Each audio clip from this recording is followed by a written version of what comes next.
Avoid பண்ணுங்கள். ஒரு smoke பண்ணுறதோ ட்ரிங்க் பண்ணுறதோ ஆல்கஹால் கெடுதுன்னு எல்லாத்துக்கும் தெரியும். அதை பண்ணாமல் இருக்கிறது நல்லது.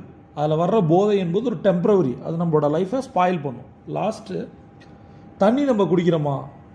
உலகம் ஃபுல்லாக 70% தண்ணி இருக்குது, உடம்புல 70% தண்ணி இருக்குது. தண்ணி கம்மியானால் எல்லாமே பிரச்சனையாகும். அதனால் ப்ராப்பராக தண்ணி குடிக்கணும். நிறைய லேடிஸ் வந்து ஆஃபீஸில் ஒர்க் பண்ணுறவங்க வந்து அந்த ரெஸ்ட் ரூம்ஸ் நல்லா இருக்காது, அதுக்கே கண்ட்ரோல் பண்ணுவாங்க.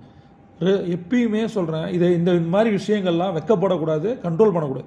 பின்னாடி வேறு மாதிரி ஆகிடும். ஸ்டோனில் ஆரம்பிக்கும், கிட்னி ஃபெயிலியர் வரைக்கும் போகும். அதனால் ப்ராப்பராக தண்ணி குடிக்கணும். அடுத்தது சோஷியல் மீடியாவில் எப்போ பார்த்தாலும் ஃபோனை பார்க்குறது. காலைல எஞ்சதுலேருந்து ஈவன் டாய்லெட் போனால் கூட ஃபோன் தான். நைட்டு தூங்குற வரைக்கும் அந்த பெட்டு கண்ணு சொருகிற வரைக்கும் ஃபோன் தான். மொபைலில் அப்படி என்ன தான் இருக்குமோ தெரியல, அதை செக் பண்ணிகிட்டே இருக்கும். ஒரு பெரிய பணக்காரன் அதை செய்வானா? நான் கேட்குறேன். ஒரு மில்லியனர் உட்காந்து மொபைல் பார்த்துட்டு இருப்பாரா? அடுத்தது நம்மளோட உடம்பை அசைச்சு நம்ம எதுவும் பண்ணுறதில்ல, அந்த ஆக்டிவாக இருக்கிறதே இல்லை, எனர்ஜி